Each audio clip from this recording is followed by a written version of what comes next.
বান্দা নিজেকে আল্লাহর কাছে সমর্পণ করবেন।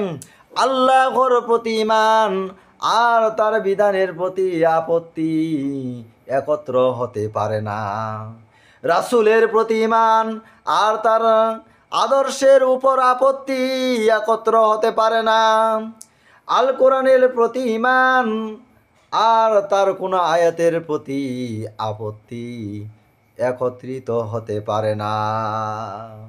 আল কোরআনুল কারিমের 6 নম্বর সূরা সূরাতুল আনআম এর 162 নম্বর আয়াতে আমার আল্লাহ তাবারাক ওয়া তাআলা বলেন, কুল ইন্নাস সলাতি ওয়া নুসুকি ওয়া মাহিয়ায়া ওয়া মামাতি লিল্লাহি রাব্বিল আলামিন লা শারীকা লাহ। আমার বন্ধুরা, আল্লাহ রাব্বুল আলামিন বলেছেন, বলো আমার সালাত, আমার ইবাদত, আমার কুরবানি, আমার জীবন, আমার মরণ জগৎ সমূহের প্রতিপালক আল্লাহর উদ্দেশ্যে।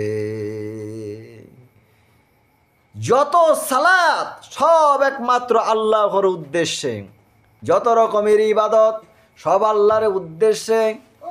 জীবন হলো আল্লাহর জন্য আর মরণ হলো আল্লাহর জন্য, তার কোনো শরীক নেই। আমার বন্ধুরা, আল কোরআনুল কারিমের 3 নম্বর সূরার নাম সূরা আলে ইমরান।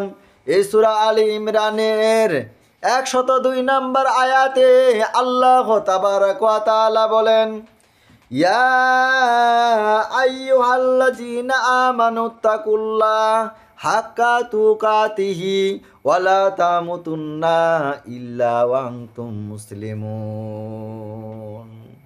হে মুমিনগণ, তোমরা আল্লাহকে যথার্থভাবে ভয় করো এবং তোমরা আত্মসমর্পণকারী না হয়ে কোনো অবস্থায় মৃত্যুবরণ করো না। আগে তোমরা মুসলমান হও, তবে মৃত্যুবরণ করো, তার আগে তোমরা মরবে না। এই নির্দেশ আল্লাহ রাব্বুল আলামিন দিয়েছেন। আমার বন্ধুরা, আমাদেরকে সব সময়ের জন্য মুসলমান, পূর্ণাঙ্গ মুসলমান হয়ে মরণের জন্য প্রস্তুতি গ্রহণ করতে হবে।